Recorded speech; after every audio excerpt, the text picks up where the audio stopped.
নমস্কার, আমি গৌতম মণ্ডল, সৃষ্টি সংস্থার ফাউন্ডার মেম্বার।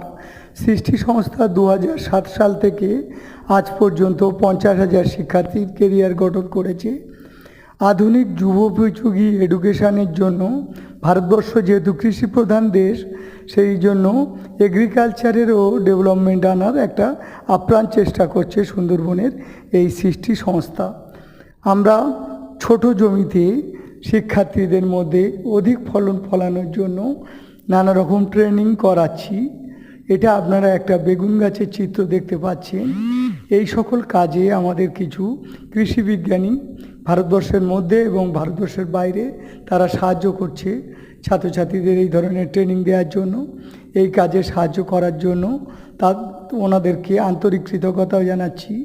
আর দেশ বিদেশ থেকে এই ভিডিও যারা দেখছেন তাদেরও আন্তরিক কৃতজ্ঞতা জানাচ্ছি।